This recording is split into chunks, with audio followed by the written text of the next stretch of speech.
Não é segredo que o seu computador atual é fruto de uma evolução que levou décadas para chegar onde está, e ainda está muito longe de chegar ao seu final.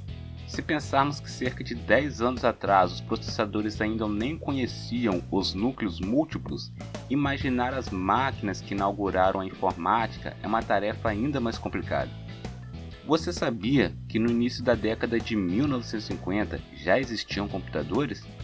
Logicamente, eles não se pareciam nem um pouco com o que temos hoje, mas já realizavam alguns cálculos complexos em pouquíssimo tempo. Nesses 60 anos, elementos desapareceram, componentes foram criados, então prepare-se para conhecer um pouco mais sobre essa magnífica história, a evolução dos computadores. A primeira geração de computadores foi marcada por grandes máquinas que pesavam toneladas e o único objetivo de seu processamento era a realização de cálculos.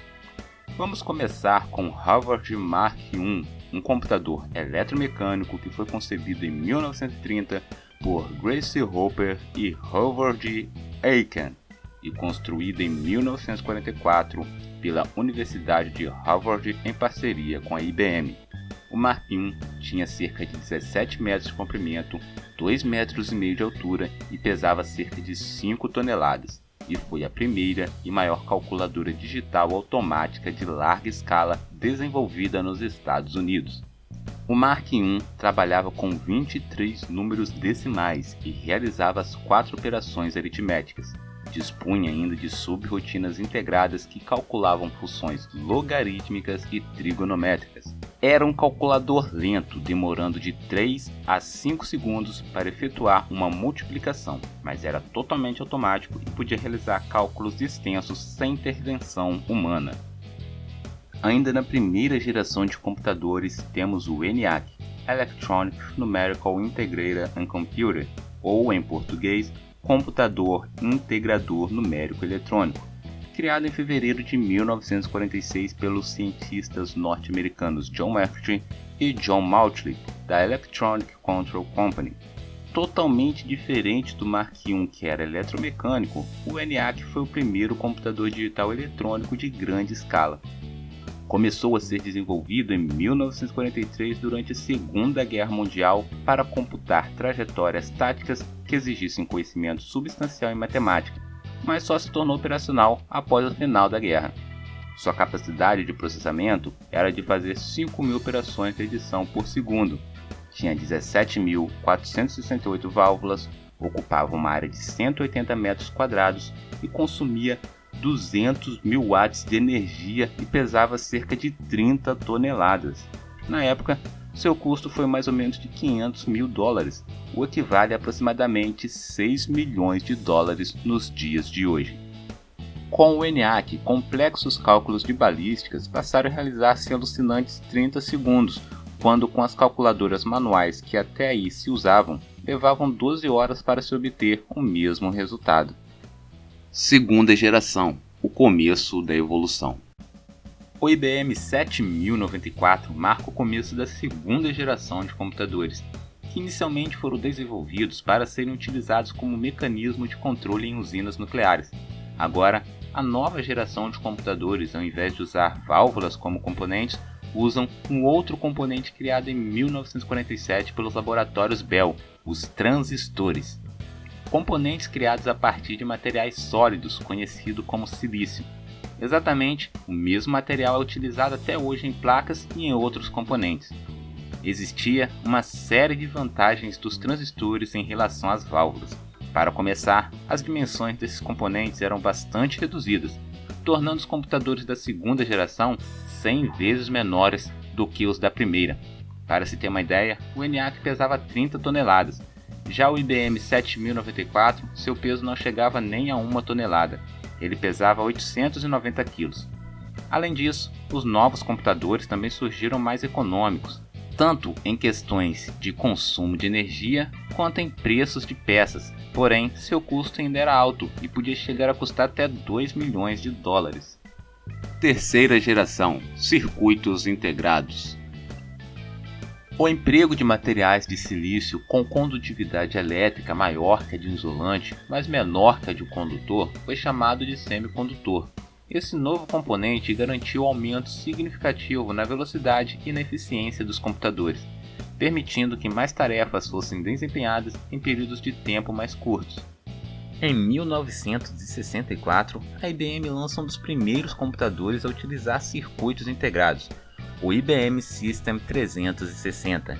Este modelo, apesar das facilidades trazidas pelos semicondutores, continuava grande e até pesando mais do que os seus antecessores, porém era avançadíssimo para a época. Fez com que todos os outros computadores fossem considerados totalmente obsoletos, fazendo com que a IBM vendesse mais de 30 mil unidades. Sob a influência do programa espacial americano, a IBM lançou em 7 de abril de 1964 a primeira máquina da família criada por Gene Amdahl, chamada IBM System 360.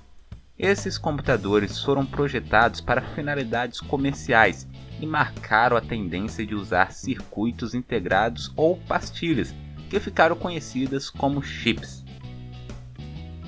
O 360 incluía um processador central e muitos periféricos, determinando várias opções de expansão, ou seja, o 360 foi o primeiro a apresentar o conceito de modularidade. O comprador poderia adquirir diferentes módulos conforme suas necessidades. Essa flexibilidade permitiu que várias empresas comprassem seu primeiro computador.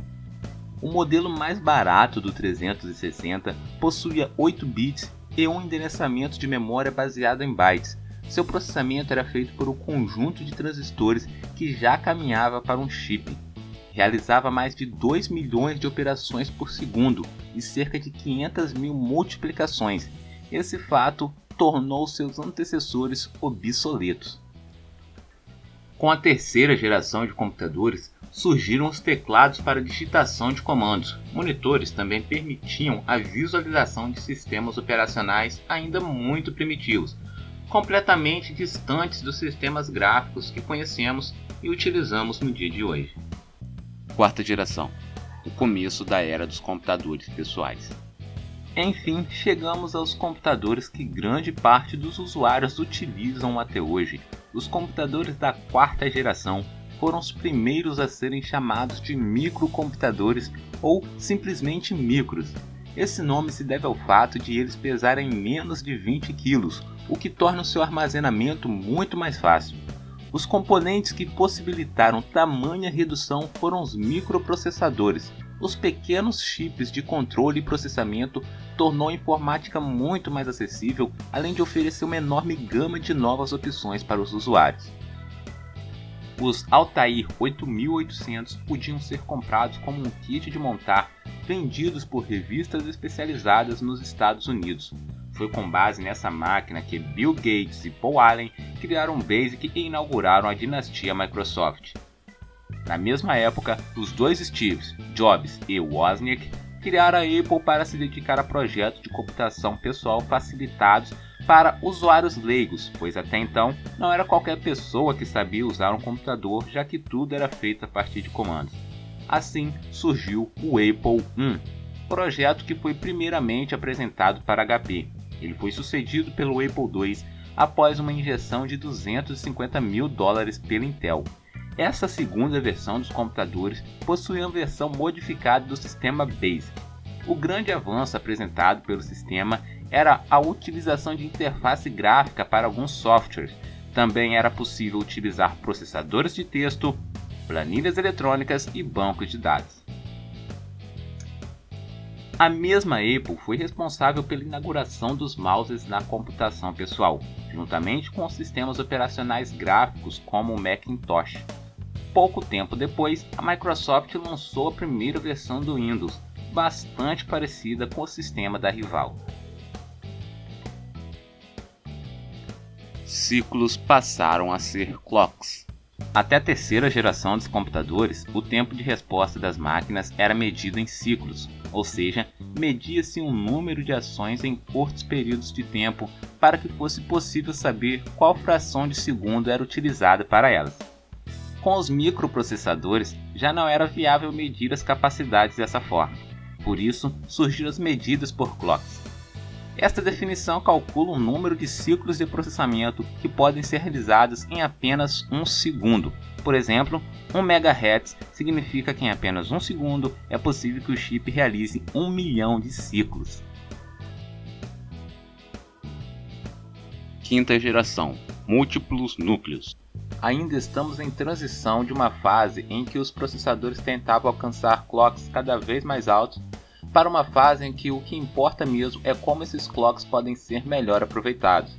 Deixou de ser necessário atingir velocidades de processamento superiores aos 2 GHz, mas passou a ser obrigatório que cada chip possua mais de um núcleo com essas frequências. Começou a chegar ao mercado os processadores que simulavam a existência de 2 núcleos de processamento. Depois chegou os que realmente apresentavam 2 deles. Hoje, há processadores com 4 núcleos e outros utilizados por servidores que já oferecem 8. Com tanta potência executando tarefas simultâneas, surgiu uma nova necessidade, pois quanto mais tarefas são executadas por um computador, mais energia é consumida. Para combater este problema, as empresas fabricantes de chips passaram a pesquisar formas de reduzir o consumo sem diminuir as capacidades de seus componentes.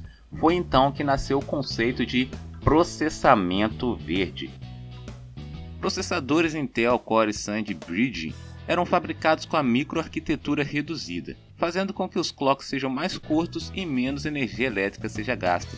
Ao mesmo tempo, esses processos são mais eficazes, logo a realização de tarefas com este tipo de componente é boa para o usuário e também para o meio ambiente.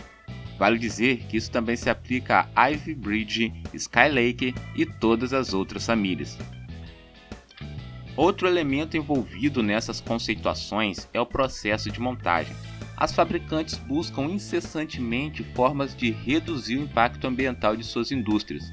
Os notebooks, por exemplo, estão sendo criados com telas de LED, muito menos nocivos à natureza do que as de LCDs comuns.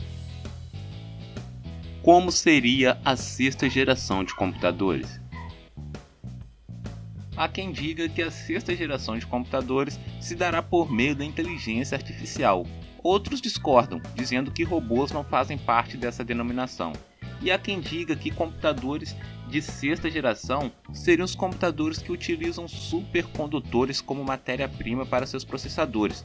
Utilizando da supercondutividade, esses processadores não perderiam eletricidade para o calor devido à resistência, ganhando assim performance e economizando energia.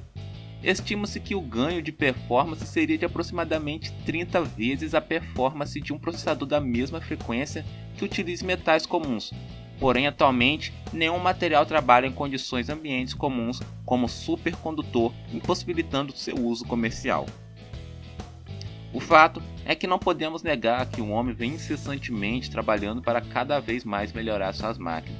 Quem imaginaria 60 anos atrás que um computador com tamanha capacidade de processamento poderia caber na palma de uma mão? Ou hoje em dia, quem poderia imaginar que há 60 anos um computador podia pesar até 30 toneladas e não tinha nem metade da capacidade de processamento de um smartphone?